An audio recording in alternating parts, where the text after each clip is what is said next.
we are given the advice when we grow up to find what motivates us. And once we find that elusive thing, all we have to do is pursue it, and our life will be filled with joy and contentment, and all our problems will be solved. But the problem with my motivation, and I don't think I'm alone in this, is that it fades. It always fades.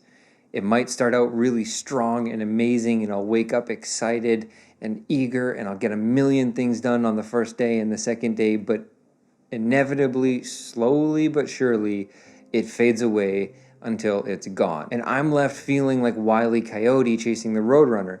No matter how fast or how hard I run off that cliff, I can never make it to the other end just by motivation. Eventually, I find myself stuck in the middle of the air with nowhere to go but down.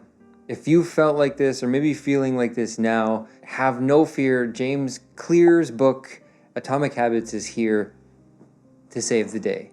When I read this book, I was in awe of how clear and simple he was able to articulate and break down my struggles that I have with motivation, habits, and goal setting. Light bulb moment after light bulb moment. Light bulb. And my goal with this video is to give you the same experience as I break down the book and the big 3 takeaways that I had from it, plus one bonus action that you can do immediately after this video. So stay tuned for that.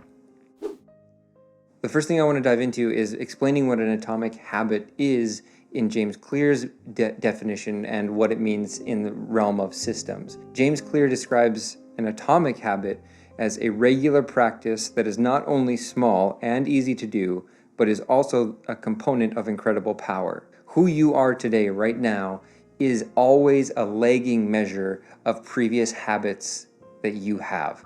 Meaning the struggles I have, the good things I have, the neutral experiences I have are all a result of the habits that I have had in my most recent life. And this is one of those things that's like a really great idea, but what does it mean? How do I harness this power? And James's answer is that we need to stop focusing on what we want to achieve and rather focus on who we want to become. If I spend all of my life focusing on the achievements I want to have, but I'm not doing anything to address the habits I have or the person that I want to be, I will never move in the direction of my achievements. But if I instead focus on who I want to become, I want to become a man of integrity, a hard work. I want to be somebody who's in control of my actions and impulses and my technology and my devices. All of these choices that I make based on who I want to become inevitably will lead to better results. And that rolls into the second point that really resonated with me from this book, is that goal setting is not a good idea. I've never liked goal setting myself. I've spent my entire life in athletics. I raced for Team Canada for about 7 years. I've reached my physical potential. I've reached really close to my physical potential. And goal setting was never really something that I liked to do. There's too many things that just didn't fit right with me about what goal setting was. And James Clear summarized it perfectly in his podcast episode with Matt Diavella. If I can't find the clip, I'll just say it. If I can, I'll put it in here. It's this idea between the system and the goal. And, like say you're playing a sport.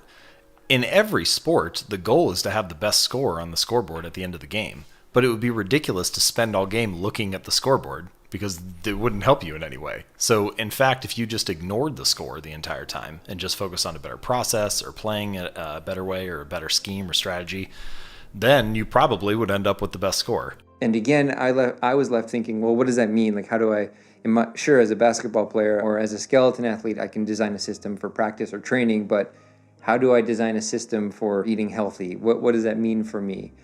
And one thing that I do now is I don't think of how I can do something better. I think of how can I make the obstacle to doing it easier or less.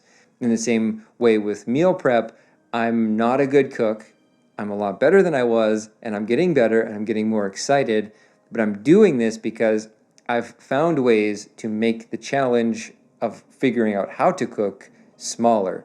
I watch really great YouTube videos. I make sure I meal prep so I only have to do it once a week, because I don't know about you, but if I'm not good at something, I don't want to be having to do it every day So if I meal prep once a week and I make 5 or 8 meals out of it, I get excited about it because I only have to do it once. And by only doing it once, but with excitement, I've been getting better. And over the last year, I've started to make some really great dishes that I'm really excited to eat. And I attribute it entirely to the system approach, not because my goal was to become a better cook, but because my system of cooking better and making cooking easier has worked.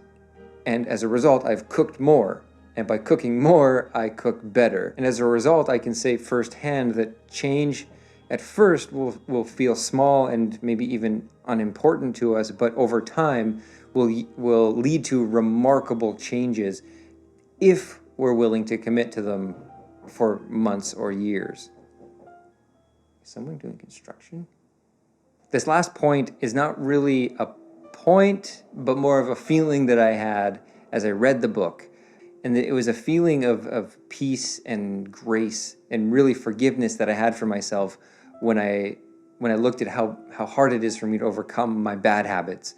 It was this idea that bad habits aren't your fault, they're not my fault, but change is my responsibility. And as I read the book and I realized more and more that my bad habits continued themselves and continue to continue themselves, not because I suck at making a new habit or I suck at following through with goals and actions that I want to take, but because the barrier for me to do my habit is almost zero. After years of unknowingly setting up my bad habit, playing chess on my phone or Settlers of Catan on my phone, for example, I've gotten really good at starting a game of chess. I don't even have to think about it. I can go from struggling and being distracted about something I have to work on to, without even realizing it, my hand just starting a chess game. And then I'm in the middle of a chess game, and then because I'm in one, I start to play 5. And then all of a sudden it's 2 hours later, and then I'm tired and I don't want to do the thing that I should have been doing for the last 2 hours. If I look at that as an indicator of how much I want to change, I don't feel very good about myself. But when I recognize that these habits that I have are so ingrained in me that I can execute them without thinking, it's not really because I don't want to change, it's because my system for the change is horrible. So I can delete chess off of my phone and Settlers off of my phone, and by introducing that one step gap from being able to engage with that bad habit, it makes it harder for me to do. Now what I have to do is pull up my computer and find the website and log in and do all of that before I can even play a game. More often than not, that's enough for me to not want to engage in that habit. And I started to realize that maybe I don't suck that much at trying to create new habits. I just have to look at it differently. I have to look at the systems that I have in place to engage with the bad habit and introduce barriers. I've made it easier for me to choose the good thing and made it harder for me to choose the bad thing. So here is my bonus action for you to take away from this video. This is the principle that I think is the most valuable from the book, and I want to leave you with an action that you can take right now so you don't have to read the whole book and you can start making those bad habits harder and those good systems easier. So your job is to get clear on what your habit loop is.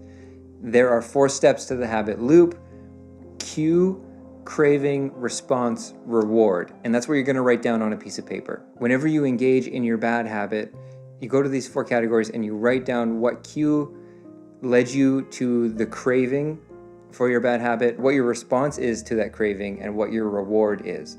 When you have identified those 4 steps to the habit loop, you can start introducing barriers in between any one of those 4 pillars or buckets, making that habit harder to do, and vice versa. If you want a certain response and reward, you can figure out ways to design better cues and better responses. You can start with the reward you want to have. Maybe that's passing a test or working out every day. You can create the response you're going to have, working back to the craving that you're going to manifest, leading to the cue that you're going to create for yourself. Maybe it's an alarm on your phone, maybe it's setting your clothing out the day before, and you will use this 4-step system to create better systems. And then when you have bad habits, you will use these 4 steps to find ways to introduce barriers so you can make that habit harder to engage with. If you liked this breakdown and you got something out of it and you want more, I'm breaking down each chapter of this book into deeper dives so you can get more out of them, and those are linked below as well. Other than that, I hope this added some clarity for you and gave you the same feeling of peace and grace for yourself that I had.